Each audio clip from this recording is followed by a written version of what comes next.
दोस्तों आज की हमारी कहानी है सपना और राजवीर के नाम। तो चलिए दोस्तों कहानी शुरू करते हैं। मैंने अपना सिर उसके कंधे पर रखा हुआ था और वो मेरे बालों को सहला रहा था। जब भी मैं बहुत ज़्यादा टूट फूट का शिकार होती थी तो वो हमेशा अपना कंधा मेरे सामने कर देता था और मैं उस पर अपना सिर रखकर जैसे सारे गम भूलने लगती थी।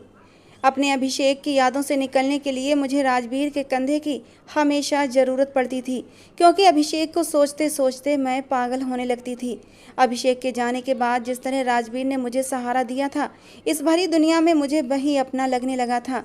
मैं उससे अपने दिल के सारे गम हल्के कर लेती थी और वो भी अपना कंधा मेरे लिए हमेशा हाजिर रखता था। उसके कंधे पर सर रखकर मेरे दिल को सुकून मिलता था, लेकिन मेरा दिल राजवीर के लिए बिल्कुल साफ था। मेरे दिल में कभी भी राजवीर के लिए गलत फीलिंग नहीं आई थी, और आती भी कैसे। मेरे दिल पर तो अभिषेक ने कब्जा कर रखा था। मरने के बाद भी वो मेरे दिल से निकला नहीं था। उसे मुझसे बिछड़े हुए पूरा 1 साल बीत चुका था, मगर ऐसा लगता था जैसे वो अभी अभी मुझसे जुदा हुआ है। मुझे यकीन ही नहीं होता था कि वो मेरी ज़िंदगी से जा चुका है, जिसके साथ मेरी ज़िंदगी किसी स्वर्ग से कम नहीं थी। मैं राजवीर के कंधे पर सिर रखकर अभिषेक के साथ गुजारे हुए उन लम्हों के बारे में सोचने लगी, जो शायद अब कभी लौट कर आने वाले नहीं थे। मुझे आज भी याद है जब मेरी सगाई वाले दिन वो बार बार मुझे फ़ोन करके पूछ रहा था कि मैं कोई सपना तो नहीं देख रहा, वास्तव में तुम्हारे घर वाले क्या मान गए हैं। और मैं हंसकर उससे कह रही थी कि ये हकीकत है, अब मैं हमेशा के लिए तुम्हारी हो चुकी हूँ। बस कुछ ही दिनों में हमारी शादी हो जाएगी और हमारी मोहब्बत हमेशा हमेशा के लिए अमर हो जाएगी, क्योंकि प्यार और लगन सच्ची हो तो फिर कोई भी दुनिया की ताकत आपको मिलने से रोक नहीं सकती। अभिषेक ने मुझे पाने के लिए बहुत पापड़ बेले थे। हम एक ही कॉलेज में पढ़ते थे और दोस्ती कब प्यार में बदल गई पता ही नहीं चला। वो मेरी जाति का भी नहीं था और मेरे घर वालों ने बहुत ही विरोध किया था, मगर अभिषेक की सच्ची लगन और प्यार ने आखिरकार वो दिन दिखा दिया था कि मैं आज उसकी नाम की अंगूठी पहनकर उसकी हो चुकी थी। दिन रात एक दूसरे के साथ घंटों हम लोग बातें करते। उसका बस नहीं चलता था कि वो अभी से मुझे अपनी पनाहों में ले ले। वो तो जैसे उंगलियों पर दिन गिन रहा था कि कब हमारी शादी हो और कब वो मुझे अपनी बाहों में ले ले और अपनी मोहब्बत का बेबाक इजहार कर डाले। मगर इसके बेबाक जुमले अभी भी मेरे कानों में पड़ते तो मैं शर्म से लाल हो जाती। वो ऐसी ऐसी बातें करता जो मुझे रात भर जगाए रखती थीं और मैं बेचैनी से करवटें बदलती रहती थी। अब मैं भी उसकी संगत के लिए तड़पने लगी थी और फिर हमारी शादी का दिन भी आ गया। वो दिन मेरी ज़िंदगी का सबसे ज़्यादा खूबसूरत दिन था, मेरे ख्वाबों का दिन, मेरी मोहब्बत की बुनियाद का दिन। मैं उस दिन को भला कैसे भूल सकती थी जब उसने मुझे अपनी बाहों में उठाकर बड़े हक और प्यार से अपने कमरे में ले गया था। सब लोग उसे बेशर्मी के ताने दे रहे थे, मगर उसे किसी की भी कोई परवाह नहीं थी। कहता था कि अब तो ये मेरी बीवी बन चुकी है, अब भी किसी को ऐतराज़ है तो मुझे कोई परवाह नहीं। ये कहते हुए उसने मुझे उठाया था और कमरे में ले आया। कमरे में जाते ही हमारे ऊपर फूलों की बारिश हुई थी और मेरी खूबसूरत खुशियों भरी ज़िंदगी की शुरुआत उसने बहुत ही रोमांटिक अंदाज में की थी। कहता था कि मेरा बस नहीं चलता कि मैं किस तरह से अपनी मोहब्बत का इजहार तुमसे करूं। मुझे तो यकीन ही नहीं आ रहा कि तुम मेरी ज़िंदगी में हमेशा हमेशा के लिए शामिल हो चुकी हो। वो जिसका शामिल होना किसी खूबसूरत ख्वाब से कम नहीं था, और मैं उसकी इस खूबसूरत जुमलों का रस अपने कानों में सुनकर शर्म से पानी पानी हो रही थी। वो कहने लगा कि अब तो मेरा हक बनता है कि मैं तुमसे अपनी मोहब्बत जताऊं। अब भी तुम शर्माओगी तो बात आगे कैसे बढ़ेगी। फिर ये कहते ही उसने मुझे अपनी पनाहों में ले लिया था और फिर ज़िंदगी में कितनी ही हसीन रातें उसके पहलू में गुजरने लगीं और ज़िंदगी किसी रोमांटिक फिल्म से कम नहीं दिखती थी। हमारी मोहब्बत की निशानी 1 साल बाद ही हमारी गोद में आ गई। एक नन्ही सी परी को जब उसने अपनी गोद में उठाया तो देर तक उसे चूमता रहा।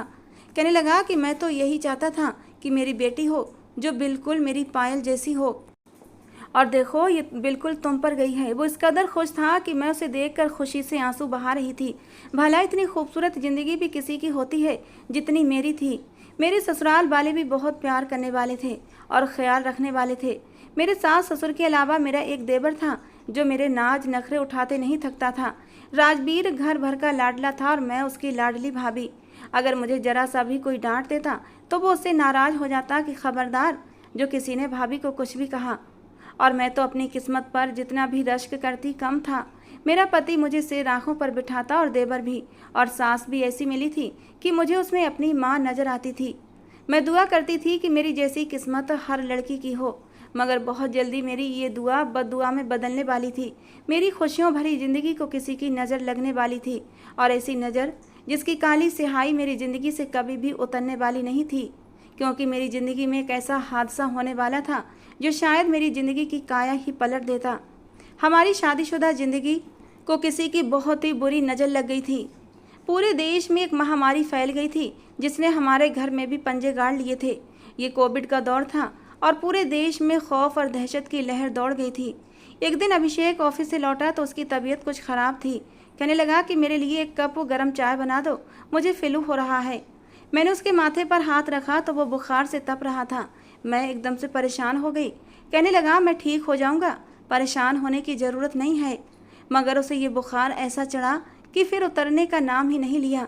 पूरे घर में खौफ और दहशत की लहर फैल गई थी, क्योंकि जिस तरीके की खबरें न्यूज़पेपर और टीवी पर दिखाई जा रही थीं, सब घर वालों के होश उड़ गए थे। और जब अभिषेक का चेकअप कराया गया तो हम सब पर जैसे आसमान टूट पड़ा था। अभिषेक की रिपोर्ट पॉजिटिव आई थी। अभिषेक की रिपोर्ट पॉजिटिव निकलते ही अभिषेक ने मेरा टेस्ट भी करवाया था और मैं भी पॉजिटिव ही पाई गई थी।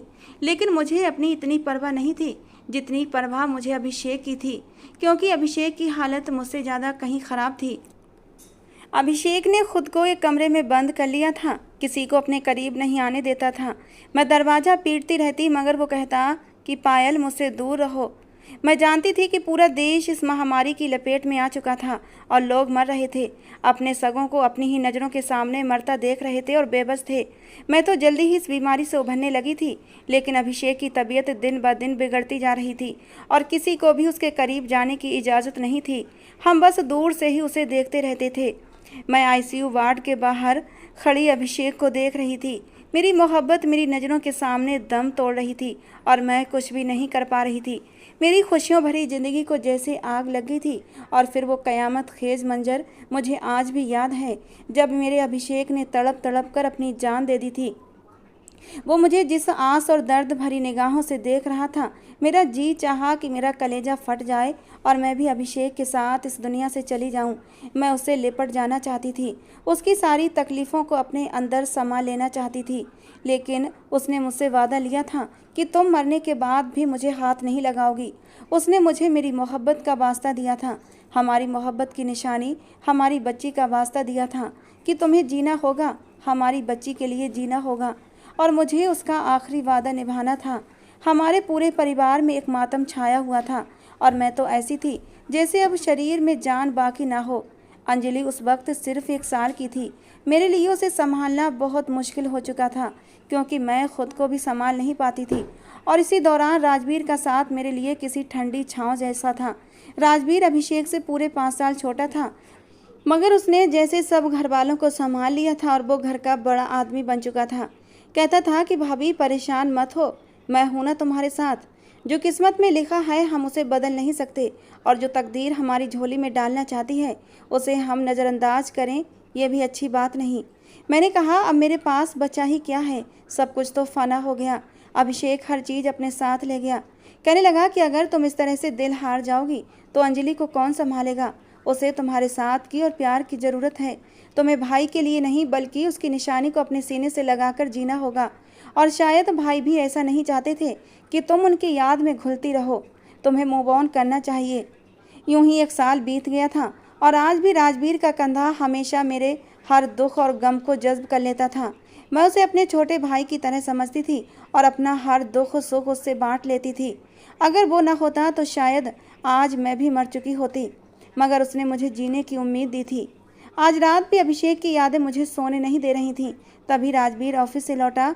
वो पहले से काफ़ी ज़्यादा परिपक्व और संजीदा स्वभाव का मालिक बन चुका था। जब अभिषेक जिंदा था तो उसमें बहुत बचपना था, मगर अब वो घर भर का बड़ा बन गया था। उसे देखकर ही मेरे दिल में सुकून की एक लहर दौड़ उठती थी। वो मुझे दूर से देखकर मुस्कुराने लगा, फिर मुझे अपने पास बुलाया। कहने लगा भाभी आज मौसम बहुत अच्छा है, चाय के साथ गर्मा गर्म समोसे हो जाएं तो मज़ा आ जाए। मैंने कहा कि तुम्हारे कहने से पहले ही मैंने इंतज़ाम कर लिया है, तुम फ्रेश हो जाओ, मैं बस अभी सब सेट करती हूँ। कहने लगा भाभी अंजलि कहीं नज़र नहीं आ रही। मैंने कहा, वो अपनी दादी के पास सो चुकी है। राजवीर को अंजलि से बहुत ही ज़्यादा लगाव था। वो ऑफिस से जब भी आता उसके लिए कोई ना कोई चीज़ लेकर ज़रूर आता था। मैं अभिषेक के कमरे में चाय और समोसे लेकर गई। कहने लगा कि तुम भी मेरे साथ बैठकर चाय पी लो, थोड़ी सी गपशप लगा लो। मैं उसे देखकर मुस्कुरा दी और कहा कि तुम थक हार कर आए हो, तुम्हें आराम करना चाहिए। कहने लगा, जब भी तुम्हें और अंजलि को देखता हूँ तो सारी थकान दूर हो जाती है। मैं उसे देखकर मुस्कुराने लगी, मगर न जाने क्यों कभी कभी मुझे ऐसा लगता था जैसे राजवीर की बातों के पीछे छुपे हुए मतलब कुछ और होते हैं जिन्हें मैं समझ नहीं पाती, मगर मैं इसे अपना वहम समझकर झटक देती थी। मैं उसके पास बैठकर चाय पीने लगी। मौसम वाकई बहुत सुहाना था, मगर मेरे दिल का मौसम वीरान और उजड़ा हुआ था। चाय पीते पीते राजवीर मुझे ही देख रहा था। कहने लगा, भाभी देखो तो सही, ज़िंदगी कितनी खूबसूरत है, मौसम भी अच्छा हो रहा है। क्या तुम्हारा हक नहीं इन खुशियों पर? क्या तुमने कभी भी मूव ऑन करने का नहीं सोचा? मैं जानता हूँ कि भाई से तुम्हारी मोहब्बत बहुत ही ज़्यादा मिसाली थी और कोई भी उस मोहब्बत को बदल नहीं सकता, मगर फिर भी किसी दूसरे मर्द के लिए अपने दिल के दरवाजे खोलने में क्या हर्ज है? उसकी बातें आज बहुत ही ज़्यादा हैरान करने वाली थीं और मैं अंदर तक हिल गई थी। मैंने उसकी आंखों में देखा तो उसमें बेशुमार जज्बात थे, बेचैनी थी, जैसे वो मुझसे कुछ कहना चाहता हो मगर कह ना पा रहा हो। मुझसे उसकी आंखों में ज़्यादा देर तक देखा नहीं गया। मैंने अपनी नज़रों का रुख सामने पेड़ों पर बैठी चिड़ियों की तरफ लगा दिया। वो बारिश में नहाने के बाद बहुत खुश हो रही थी। मेरे लिए चाय का घूंट पीना मुश्किल हो रहा था। हालांकि राजवीर और मैं रोज ही देर तक बातें करते रहते थे, लेकिन न जाने क्यों आज मेरा दिल इतना बेचैन हो रहा था। ऊपर से राजवीर की मतलब भरी बातें मुझे बेचैन कर रही थीं। इससे पहले कि मैं चाय का कप रखती और वापस पलटती, उसने एकदम से मेरा हाथ पकड़ लिया और मैं बिल्कुल सन्न रह गई, क्योंकि उसका स्पर्श बहुत अलग था। इससे पहले भी कई बार राजवीर से मैं टच हुई थी, लेकिन आज उसकी छुअन में कुछ अलग ही जज्बात थे और वो मुझे अंदर तक हिला गए थे। मेरे अंदर झंझनाहट सी मच गई थी। मैं एकदम से पलटी और उसकी आंखों में देखा तो वो बहुत अंदर तक गहराई से मुझे देख रहा था, जैसे जानना चाहता हो कि मैं क्या महसूस कर रही हूँ। मैंने कहा, राजवीर मेरा हाथ छोड़ो। कहने लगा, अगर ना छोड़ूं तो? और अगर मैं ये हाथ हमेशा के लिए पकड़ना चाहूँ तो? उसकी बात सुनकर तो मेरे तन बदन में आग सी लग गई थी। मैंने जोर से अपना हाथ झटका और कहा, ये तुम क्या बोल रहे हो राजवीर? होश में तो हो, मैं तुम्हारी भाभी हूँ, तुम्हें इस तरह की बातें शोभा नहीं देती। कहने लगा, पायल मेरा भाई मर चुका है और आप अब मेरी भाभी नहीं रही। आप मेरे लिए एक लड़की हैं और मैं एक लड़का हूँ, एक ऐसा लड़का जो आपको सहारा देना चाहता है, आपकी ज़िंदगी में खुशियों के रंग भरना चाहता है। और विश्वास करो, मैं पूरे हक और सम्मान से तुम्हारे साथ रिश्ता जोड़ूंगा और कभी भी तुम्हें शिकायत का मौका नहीं दूंगा। मैं तुम्हें यूं घुट घुट कर मरते सिसकते हुए ज़िंदगी जीते नहीं देख सकता। मेरे दिल को बहुत दुख होता है। मैंने खुद को समझाने की बहुत कोशिश की कि मैं तुम्हारी तरफ से अपना ध्यान हटा लूं, क्योंकि तुम मेरी भाभी हो, मेरे मरे हुए भाई के प्यार की निशानी हो। लेकिन क्या करूं, दिल के हाथों मजबूर हो चुका हूं। मेरा भगवान इस बात का साक्षी है कि भाई जब जिंदा थे तो मैंने कभी आप पर गलत निगाह नहीं डाली थी। आप मेरे लिए बहुत ही सम्मान का स्थान रखती थीं, लेकिन भाई के जाने के बाद जिस तरह आप टूट कर बिखर गई थीं और मैंने आपको सहारा दिया था, तो खुद ब खुद मेरा दिल आपके लिए पिघलने लगा था।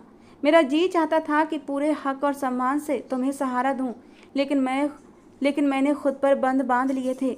लेकिन अब और ज़्यादा बंदिशें नहीं लगा सकता। मेरा विश्वास करो पायल, मैं तुम्हें सच्चे दिल से अपनाना चाहता हूँ, ये खुशियों भरी ज़िंदगी देना चाहता हूँ, क्योंकि इन खुशियों पर तुम्हारा भी हक है। भाई के जाने से तुम्हारी ज़िंदगी ख़त्म नहीं हो जाती, फिर क्यों खुद को रोग लगाए बैठी हो? इस खोल से बाहर निकलो, अपने आसपास नज़र दौड़ाओ, ये ज़िंदगी बहुत हसीन है और मेरी पनाहों में और भी हसीन हो जाएगी। राजवीर अपनी बाहें खोले खड़ा था और मैं हैरत से आंखें फाड़े उसे देख रही थी। मैं तो उसकी बातें सुनकर अंदर तक हिल गई थी। उसे गुस्से से देखने लगी और कहा, मुझे अफसोस है कि मैंने तुम्हारे साथ अपने दुख बांटे, तुम्हें अपना छोटा भाई समझकर तुम्हारे कंधे पर सिर रखकर आंसू बहाए, मगर मैं भूल गई थी कि भाई सिर्फ सगा भाई होता है, बाकी सारे मौके की ताक में रहते हैं। मैं तो अपना गम हल्का करने के लिए तुम्हारे करीब आती थी, लेकिन तुमने मेरी इस बात का कुछ गलत ही मतलब निकाल लिया है। मुझे तुमसे ये उम्मीद नहीं थी। एक आंसू टूटकर मेरी आंख से गिरा और गर्दन तक लुढ़क गया था और उसने बेख्तियार ही अपनी उंगली के पोरे से मेरी गर्दन पर पड़ा आंसू छुआ तो जैसे मेरे अंदर करंट दौड़ गया। कहने लगा, मैं तुम्हारी आंखों से आंसू हमेशा के लिए ख़त्म करने के लिए ये सब कह रहा हूँ। मेरी नीयत पर शक मत करो, तुम्हारे लिए मेरी मोहब्बत सच्ची है। तुम कब तक भाई की यादों के सहारे ये पहाड़ से ज़िंदगी काट सकती हो? भाई को गए अभी 1 साल हुआ है, अभी तो तुम्हारे आगे पूरी ज़िंदगी पड़ी है। और मेरी नीयत पर शक मत करना और ना ही खुद को कम और लाचार समझना। मैं ये रिश्ता सिर्फ तुम पर तरस खाकर नहीं जोड़ रहा, बल्कि मैं भी तुम्हारे लिए अब कुछ कुछ महसूस करने लगा हूँ। और ये राज मुझ पर पिछले महीने ही खुला था, जब मेरी ऑफिस की एक लड़की ने मुझे प्रपोज किया था। उस लड़की के लिए पूरा ऑफिस दीवाना है और वो मेरी दीवानी थी, लेकिन मैंने उसके प्रपोजल को ठुकरा दिया।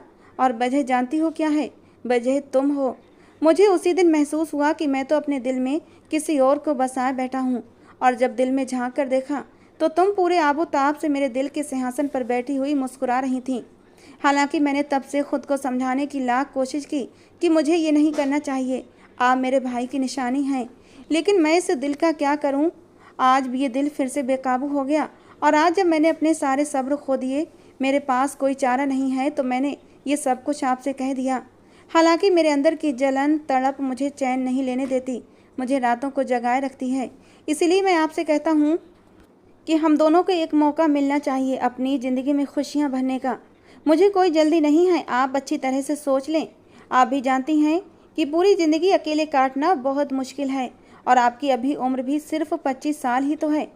मैंने कहा, राजवीर, तुम मुझसे पूरे 2 साल छोटे हो, और मैंने कभी भी तुम्हें उस नज़र से नहीं देखा। मुझे जैसे दुख हुआ था। कहने लगा, तो अब देख लो, मैं इतना बुरा नहीं लगूंगा आपको। अपने देखने का नज़रिया बदलो, मुझसे प्यारा आपको कोई भी नहीं लगेगा। ये कहते कहते उसकी आंखों में शरारत नाचने लगी थी। मैंने कहा, आज तो तुमने ये बात कह दी, आगे कभी इस बात का जिक्र मत करना, वरना मैं हमेशा के लिए यहाँ से चली जाऊँगी। मेरी बात को गंभीरता से लेना, क्योंकि मैं कभी भी नहीं कर सकती जो तुम चाहते हो। मेरे अंदर बाहर सिर्फ और सिर्फ अभिषेक है, और मैं कभी भी उसे भूल नहीं सकती। मैं किसी दूसरे मर्द के साथ नाइंसाफ़ी नहीं कर सकती। ये कहते ही मैं कमरे से निकल गई और अपने कमरे में आ गई। मेरा दिल ज़ोर से धड़क रहा था। मुझे तो यकीन नहीं आ रहा था कि राजवीर मुझसे मोहब्बत करता है। कभी शक तक नहीं होने दिया था उसने। मुझे लगता था जैसे मैंने ही उसे हिम्मत दी है। अब मैं सतर्क रहूँगी। मैंने सोच लिया था कि अब उसके सामने कभी नहीं जाऊँगी, मगर उसने तो जैसे जिद पकड़ ली थी। कुछ दिन गुजर गए, न मेरा उससे सामना हुआ और ना ही उसका मुझसे। मुझे लगा कि ये बात वो भूल चुका होगा, और मैंने सुकून का सांस लिया। मगर एक दिन मेरी सास मेरे कमरे में आई, मेरा हाथ पकड़कर कहने लगी, मैंने तुम्हें कभी भी अपनी बहू नहीं समझा, बल्कि तुम मेरी बेटियों की तरह हो। मैं नहीं चाहती कि तुम कभी भी इस घर में खुद को असुरक्षित समझो, और तुम मेरे बेटे की मोहब्बत हो। बस तुम्हारी किस्मत में ही अभिषेक का साथ इतना ही लिखा था। मगर मेरी बेटी, आगे पहाड़ जितनी ज़िंदगी तुम कैसे काटोगी? अंजलि को भी एक बाप की ज़रूरत है। मैं चाहती हूँ कि तुम दोबारा से शादी करने के बारे में सोचो। मैं अपनी सास की बात सुनकर इतनी हैरान नहीं हुई थी, क्योंकि अभिषेक को बिछड़े हुए पूरा 1 साल गुजर गया था, और शायद अब इस घर में मेरी गुंजाइश नहीं थी। इसलिए वो ढके छुपे शब्दों में मुझे इस घर से जाने का कह रही थी। मैंने कहा, मम्मी, मैं कभी भी आप पर बोझ नहीं बनूंगी। अगर आप चाहती हैं तो मैं इस घर से चली जाऊंगी, अपने माँ बाप के घर चली जाऊंगी, क्योंकि वो भी मुझे याद करते हैं और कहते हैं कि तुम यहाँ आ जाओ। मगर रही बात शादी की, तो मैं अभिषेक के अलावा किसी को ज़िंदगी में शामिल करने के बारे में सोच भी नहीं सकती। वो मेरी पहली और आखिरी मोहब्बत था, और हमेशा मेरे दिल में धड़कन बनकर धड़कता रहेगा। मेरी सास मेरी बात सुनकर रोने लगी। कहने लगी, तुमने कैसे सोचा कि मैं तुम्हें यहाँ से निकालने का कह रही हूँ? तुम तो मेरे बेटे की वो निशानी हो जिसे देखकर मुझे मेरा बेटा याद आता रहता है। तुम में मुझे उसकी झलक नज़र आती है। मैं तो तुम्हारे पास किसी और बात के सिलसिले में आई थी। मैं हैरान रह गई। मैंने कहा, आप खुलकर बात करें। मेरी सास ने कहा कि मैं चाहती हूँ तुम मेरे दूसरे बेटे की दुल्हन बन जाओ। राजवीर तुम्हें चाहता है, और उसने मुझे तुम्हें मनाने के लिए भेजा है। राजवीर की बात सुनकर पहले तो मैं हैरान हुई थी, मगर फिर जब सोचा तो मुझे उसकी बात सुनकर खुशी हुई। मैंने राजवीर की शादी तो करनी ही है, तो वो फिर तुमसे क्यों नहीं, किसी और लड़की से क्यों? जब घर में लड़की मौजूद है तो हमें बाहर से लड़की लाने की क्या ज़रूरत है? मेरी सास इतने सामान्य लहजे में ये बात कर रही थी कि मैं अंदर तक हिल गई थी। मैंने कहा कि मैंने राजवीर को कभी इस नज़र से नहीं देखा। वो मेरा छोटा भाई है, मैं उसे शादी करने का सोच भी नहीं सकती। आप प्लीज़ मुझे मजबूर मत करें। मैंने उनकी मिन्नत की कहने लगी कि मैं तुमसे ज़बरदस्ती नहीं करूँगी, मगर तुम भी जानती हो कि अंजलि को राजवीर जैसा प्यार और कोई नहीं दे सकता, और राजवीर तुमसे वाकई बहुत प्यार करने लगा है। मेरा बेटा दिल का बहुत अच्छा है, बिल्कुल अभिषेक जैसा, तुम्हारा उतना ही ख्याल रखेगा। तुम अच्छी तरह से सोच समझकर फैसला कर लो मेरी बेटी। हम तुम्हारी राय का सम्मान करेंगे और तुम्हें कभी मजबूर नहीं करेंगे, मगर ये सब कुछ तुम्हारे भले के लिए है। ये कहते हुए वो मेरे कमरे से चली गई और मैं एकदम से गुमसुम सी बैठी रह गई। जिंदगी मुझे ऐसे दोहराए पर लाई थी कि मेरे आगे कुआं और पीछे खाई वाली स्थिति थी। मैंने कभी नहीं सोचा था कि मैं अभिषेक के अलावा किसी दूसरे मर्द को अपनी ज़िंदगी में शामिल भी करूंगी, और राजवीर वो तो बिल्कुल भी नहीं। और राजवीर खामोशी से मेरे फैसले का इंतज़ार कर रहा था, और जब मैंने इनकार कर दिया तो वो फिर से दंदनाता हुआ मेरे कमरे में चला आया। कहने लगा, भाई तो प्राकृतिक मौत मरे, मगर शायद तुम मुझे अपनी मोहब्बत में मार दोगी। तुम कितनी कठोर दिल हो पायल। एक इंसान जो तुमसे टूट कर मोहब्बत करता है और सिर्फ बदले में यही चाहता है कि कम से कम उसकी मोहब्बत को कबूल कर लो, चाहे बदले में उसे वैसी मोहब्बत ना दो। मैं तुमसे वादा करता हूँ कि कम से कम कि मुझे अपनी ज़िंदगी में शामिल करके तुम्हें कभी भी कोई पछतावा नहीं होगा, मगर तुम मुझे ना मिली तो मैं तड़प तड़प कर मर जाऊंगा। और मैंने अचानक ही तड़प कर उसके होंठों पर अपने हाथ रख दिए थे। इस बात में कोई शक नहीं था कि राजवीर मुझे बहुत ज़्यादा प्यारा था, चाहे मैंने उसे इस नज़र से कभी ना देखा हो, मगर फिर भी मुझे वो बहुत प्यारा था। और मैं कभी नहीं चाहती थी कि राजवीर कभी खुद को कोई नुकसान पहुंचाए, और इसीलिए ना चाहते हुए भी मुझे वो फैसला लेना पड़ा जो मैंने कभी लेने का सोचा भी नहीं था। और आज मैं राजवीर की दुल्हन बनकर उसकी सेज सजाए बैठी थी। मेरे दिल में कोई भावना नहीं थी, बल्कि परेशानी थी कि न जाने मैं राजवीर की मोहब्बत के बदले उसे मोहब्बत दे भी पाऊंगी या नहीं। वो कमरे में आया तो इस कदर खुश था कि मैं उसे देखकर नज़रें झुका गई। वो मेरे पास आकर बैठ गया और कहने लगा, मैंने तुम्हारी संगत के लिए अपनी आंखों में सपने सजाए थे, और इतने ज़्यादा सपने देखे थे कि अब वो हकीकत भी सपना लगने लगी है। अगर तुम इजाज़त दो तो तुम्हें छूकर महसूस करना चाहता हूँ, ताकि मुझे ये सब कुछ सपना ना लगे। और मैंने बेख्तियार उसकी आंखों में देखा जिसमें बेशुमार भावनाएं थीं। क्या मैं इन शिद्दतों को, इन जज्बातों को और मोहब्बतों को सह पाऊंगी? मैंने बेख्तियार अपनी नज़रें झुका ली थीं। उसने आहिस्ता से मेरे दोनों हाथ थाम लिए और अपनी आंखों पर लगा लिए, फिर अपने होंठों पर लगा लिए। उसकी हर अदा में मोहब्बत झलक रही थी। कहने लगा, मैं जानता हूँ कि तुम्हारा दिल इस रिश्ते को कबूल नहीं कर पा रहा, मगर मैं चाहता हूँ तुम मुझे एक मौका दो। मुझे यकीन है कि मेरी संगत पाकर तुम दुनिया का हर गम भूल जाओगी, क्योंकि मोहब्बत दुनिया की वो अकेली चीज़ है जो हर तरह की तकलीफ से इंसान को निकाल लेती है। मैंने कहा, राजवीर, मेरे दिल में अब भी अभिषेक बसा है और मैं इस रिश्ते को कबूल करने में कुछ वक्त लूँगी। वो कहने लगा, परेशान मत हो, तुम जितना वक्त चाहो ले लो, मगर मैं यकीन से कहता हूँ कि बहुत जल्द तुम मेरी मोहब्बत में पागल हो जाओगी। उसने इस कदर यकीन से कहा कि मैं मुस्कुराने लगी। मैंने कहा, देखते हैं। राजवीर ने उस रात मुझे हाथ भी नहीं लगाया था, अपना तकिया लेकर सोफे पर लेट गया और मैं भी फ्रेश होकर आराम से बेड पर लेट गई थी। वक्त ने कहाँ से कहाँ लाकर पटक दिया था।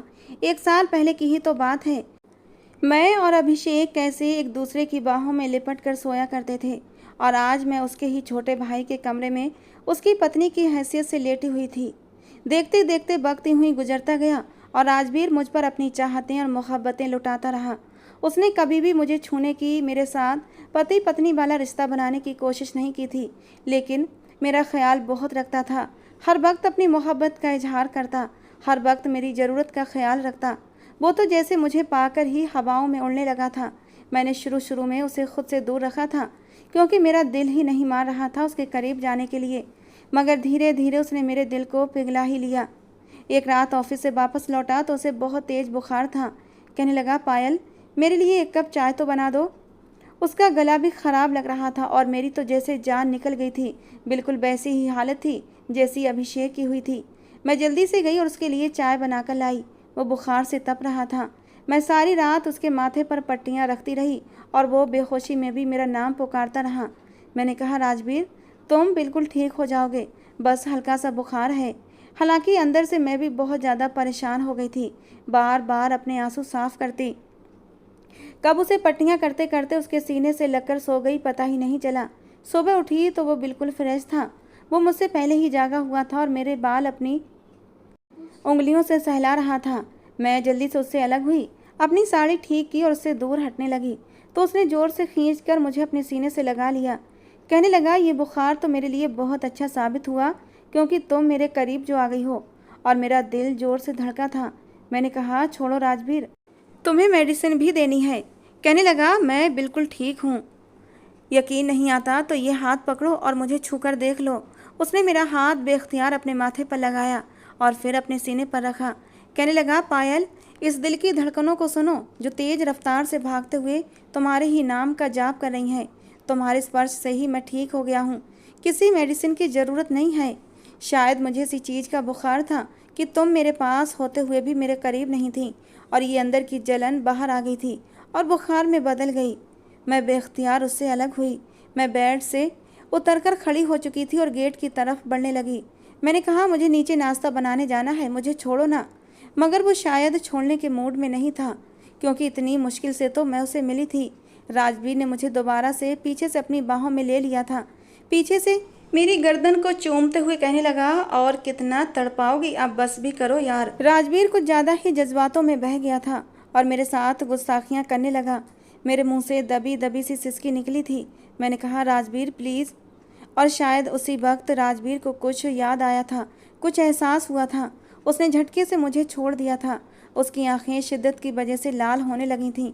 उसने मेरी तरफ से पीठ मोड़ ली थी, शायद अपने जज्बात मुझसे छुपाना चाहता था। कहने लगा, सॉरी पायल, मैं भूल गया था, जज्बातों में कुछ ज़्यादा ही बह गया था। मुझे इस बात का एहसास ही नहीं रहा कि मैं तुमसे वादा कर चुका हूँ कि कभी तुम्हारी मर्जी के बिना तुम्हें हाथ नहीं लगाऊंगा। लेकिन पता नहीं कैसे आज मैं वो वादा भूल गया। तुम आज़ाद हो, जाओ जाकर नाश्ता बनाओ। ये कहकर राजवीर बेवजह ही ड्रॉल खोलकर उसमें सामान इधर उधर करने लगा था। मैं उसके दिल की हालत समझ सकती थी। मैंने आज से पहले कभी राजवीर को इतना दुखी नहीं देखा था। मेरा दिल उसके लिए एकदम से तड़प उठा था और मैं भागकर उसके सीने से लग गई थी। मैंने कहा, राजवीर, तुम्हें पूरी इजाज़त है, तुम मुझ पर अपनी चाहतें लुटा सकते हो। मैं भी तो न जाने कब से इन चाहतों के लिए तरस रही हूँ, लेकिन खुद पर ज़बरदस्ती के बंधन बांधे बैठी थी। लेकिन आज मैं खुद को इन बंधनों से आज़ाद करती हूँ। राजवीर की तो खुशी का कोई ठिकाना नहीं था। उसने कसकर मुझे अपनी बाहों में भरकर चूम लिया था। ये हमारी मोहब्बत की शुरुआत की पहली सुबह थी। उसने मुझे इस कदर प्यार दिया कि मेरा मरा हुआ दिल फिर से जिंदा होने लगा। मेरी प्यासी रूह फिर से सैराब होने लगी और मुझे लगा कि ज़िंदगी में इंसान को बिल्कुल अविचलित नहीं होना चाहिए, बल्कि खुद को बार बार मौका देना चाहिए। और जो मोहब्बत आपके इंतज़ार में हो उसे स्वीकार करने में कोई हर्ज नहीं होता। बहुत देर लगी थी मुझे ये समझने में, मगर मैं समझ गई थी और ज़िंदगी एक बार फिर से बहुत खूबसूरत हो गई थी। राजवीर की संगत में वो मेरी संगत पाकर पहले से ज़्यादा पागल हो चुका था।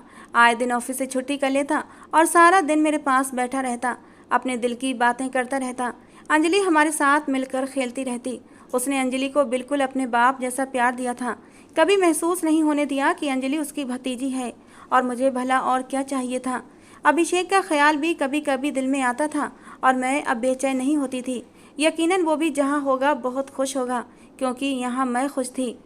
जिंदगी एक बार फिर से रवा होने लगी थी। राजवीर की संगत में मैं दोबारा से तरोताज़ा हो गई थी। पतझड़ के बाद पेड़ों पर नए फूल उगने लगे। राजवीर की संगत में ज़िंदगी पहले से बढ़कर खूबसूरत लगने लगी और मैं एक बार फिर से उम्मीद से हो गई। राजवीर मेरा पहले से बढ़कर ख्याल रखने लगा और मेरी सांस भी खुशी से फूली नहीं समा रही थी। और फिर मेरी गोद में एक चांद जैसी और बेटी आ गई। राजवीर तो उसे चूम चूम कर थक नहीं रहा था। कहने लगा, ये तो बिल्कुल अंजलि जैसी है, हमारी छोटी अंजलि, बिल्कुल परियों जैसी। हमने छोटी परी का नाम एंजेलिना रख दिया था। ये नाम राजवीर ने ही रखा था। जिंदगी एक बार फिर से पूरी हो गई थी और पुराने घाव भर चुके थे। राजवीर की मोहब्बत एक लम्हे के लिए भी कम नहीं हुई थी, बल्कि वक्त के साथ साथ मजबूत होती चली गई। और हमारी छोटी बेटी एंजेलिना भी 2 साल की हो गई। वो कभी कभी मुझे छेड़ता और कहता, खुद ही सोचो, अगर उस दिन तुम इनकार कर देती तो क्या इतनी खुशियाँ हमारे नसीब में लिखी जाती। और मैं मुस्कुरा देती।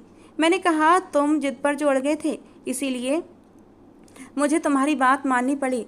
कहने लगा, मेरी जिद सच्ची थी, मेरी लगन सच्ची थी, इसलिए आज तुम मेरे साथ हो। तुम्हारा होना मुझे मुकम्मल करता है। वो इख्तियार मुझे अपने साथ लगा लेता और मैं अपने अंदर एक नई उमंग, नई खुशी महसूस करती थी। मगर शायद मेरी खुशियों की उम्र बहुत कम थी, या शायद मेरे मुकद्दर में ही दुख थे और अपने हमसफ़र का साथ लंबा नहीं लिखा था। राजवीर बिजनेस ट्रिप पर जा रहा था और जाने से पहले बार बार मुझे अपने सीने से लगा रहा था। कह रहा था, पहली बार तुमसे इतना दूर जा रहा हूँ 1 महीने के लिए। मेरा तो दम घुटने लगा है ये सोच कर ही। और मैं कहती, क्या हो गया है राजवीर, क्यों बच्चों जैसी बातें करते हो? अब तुम बड़े हो जाओ। वैसे भी हमारी शादी को 3 साल बीत गए हैं, मगर तुम्हारा बचपना अभी ख़त्म नहीं हुआ। कहने लगा, क्या करूं? जब तुमसे दूर जाता हूं तो यूं ही लगता है जैसे अब शायद कभी नहीं मिल पाऊंगा। और मैंने बेख्तियार उसके होंठों पर अपने हाथ रख दिए। मैंने कहा, ऐसी बातें क्यों करते हो? क्यों परेशान करते हो मुझे? अगर नहीं जाना तो मत जाओ, मन कर रहा है तो रुक जाओ।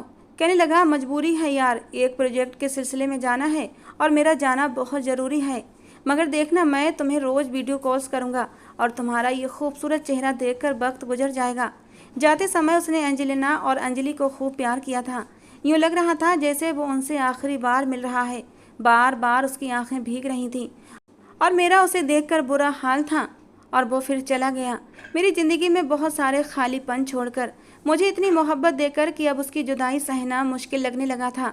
1 महीने तक हम दोनों ने ये कैसे गुजारा किया था, ये हम ही जानते थे।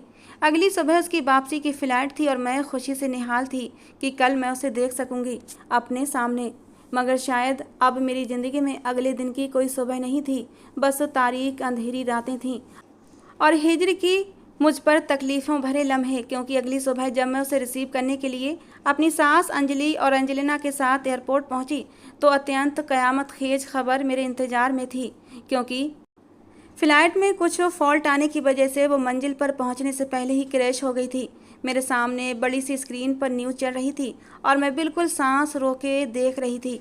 एंजेलिना बार बार मेरी साड़ी का पल्लू झटक रही थी कि मम्मा पापा कब आएंगे, और मैं उसे क्या बताती कि अब पापा कभी नहीं आएंगे। मेरी सास अपने दूसरे बेटे की मौत पर बिल्कुल पागल सी हो गई थी और मैं उन्हें क्या संभालती कि मैं भी तो अपने होश खो बैठी थी। मेरे कानों में राजवीर के आखिरी अल्फाज गूंज रहे थे कि जब मैं वापस आऊँगा तो तुम्हारे लिए एक बहुत बड़ा सरप्राइज साथ लाऊंगा जिसे देखकर तुम खुश हो जाओगी। आंसू मेरी आंखों में सूख गए थे। मेरी बेटियां मुझसे मासूम से सवाल कर रही थीं और मैं उन्हें खाली खाली नज़रों से देख रही थी। दिल चाह रहा था कि मैं भी मर जाऊं, मगर इन मासूम बच्चियों को देखकर इस दर्द भरी जिंदगी से छुटकारा नहीं पा सकती थी। मेरी सास राजवीर के मरने के थोड़े ही समय तक जिंदा रही थी और आखिरी सहारा भी मुझसे छिन गया था। मगर मुझे अपनी बेटियों के लिए जीना था, वरना इस जीने में मुझे कोई खुशी नहीं थी। मेरी बेटियां मेरी आंखों के सामने बड़ी होने लगीं और मेरा गम भी अंदर ही अंदर बढ़ता गया। कभी कभी भगवान से शिकवा करती हूँ, क्यों मेरे ही नसीब में इतने दुख लिख दिए थे कि जिन्हें उठाने की मेरे अंदर हिम्मत नहीं थी। उसकी यादें, उसकी बातें हर तरफ मेरे कानों में किसी उदास नगमे की तरह बजती थीं, मगर उनसे छुटकारा पाना आसान न था क्योंकि मुझे अब इन्हीं यादों के सहारे जीना था। तो दोस्तों, ये कहानी थी पायल, अभिषेक और राजवीर के नाम। आपको कैसी लगी ज़रूर बताना। पसंद आई हो तो प्लीज़ लाइक करना। रोज़ एक नई कहानी सुनने के लिए हमारे चैनल को सब्सक्राइब करना। अपने नाम की स्टोरी लिखवाने के लिए आप मुझे नीचे कमेंट बॉक्स में अपने नाम दे सकते हैं। नाम आपको कपल्स में ही देने हैं। मैं आप लोगों के नाम की स्टोरी भी लेकर ज़रूर आऊँगी। तो चलिए दोस्तों, मिलते हैं अगली किसी नई स्टोरी में।